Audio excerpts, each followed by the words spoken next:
Thomas goes fishing. Thomas's branch line had a station by a river. As he rumbled over the bridge, he would see people fishing. Sometimes they stood quietly by their lines, sometimes they were actually jerking fish out of the water. Thomas often wanted to stay and watch, but his driver said, "No. What would the Fat Controller say if we were late?" Thomas thought it would be lovely to stop by the river. "I should like to go fishing," he said to himself longingly.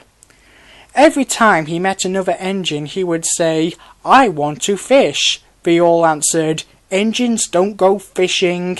"Silly stick in the muds," he would snort impatiently. Thomas generally had to take in water at the station by the river.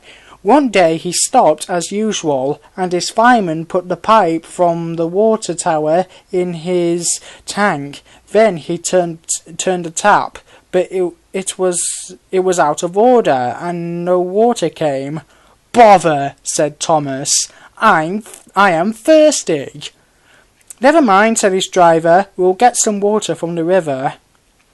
He found a bucket and some rope, and went to the bridge. Then the driver let the bucket down to the water. The bucket was old and had 5 holes, so they had to fill it, pull it up, and empty it into Thomas's tank as quickly as they could. "There's a hole in my bucket, dear Lisa," sang the fireman.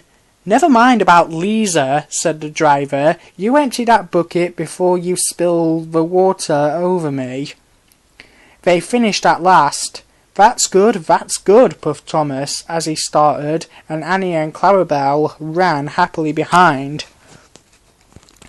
They puffed along the valley, and were in the tunnel when Thomas began to feel pain in his boiler, while steam hissed from his safety valve in an alarming way. "There's too much steam," said his driver, and his fireman opened the tap to in the feed pipe and let more water into the boiler, but none came.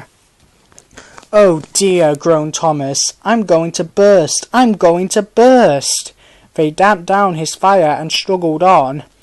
I've got such a pain, Thomas hissed. Just outside the last station they stopped, uncoupled Annie and Clarabelle, and ran Thomas, who was still hissing fit to burst, on a siding right out of the way. Then while the guard telephoned for an engine inspector and the fireman was putting out the fire, the driver wrote notices in large letters, which he hung on Thomas's front and behind. "Danger! Keep away!" Soon the inspector and the Fat Controller arrived. "Cheer up, Thomas," they said. "We'll soon put you right." The driver told them what had happened. "So the feed pipe is blocked," said the inspector. "I'll just look in the tanks." He climbed up and peered in, and then he came down. "Excuse me, sir," he said to the Fat Controller. "Please look in the tank and tell me what you see." "Certainly, Inspector." He clambered up, looked in, and nearly fell off in surprise. "Inspector," he whispered, "can you see fish?" "Gracious goodness me," said the Fat Controller. "How did the fish get there, driver?" Thomas's driver scratched his head. "We must have fished them out from the river," and he told them about the bucket. The Fat Controller laughed. "Well, Thomas, so you and your driver have been fishing, but fish don't suit you, and we must get them out." So the driver and the fireman fetched rods and nets, and they took turns at fishing in Thomas's tank, while the Fat Controller told them how to do it.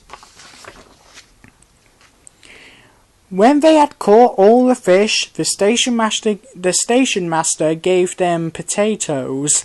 The driver borrowed a frying pan, while the fireman made a fire beside the line and did the cooking.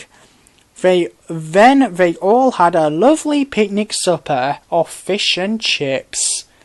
"That was good," said the Fat Controller as he finished his share.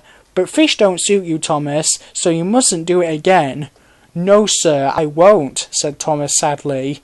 "Engines don't go fishing. It's too uncomfortable."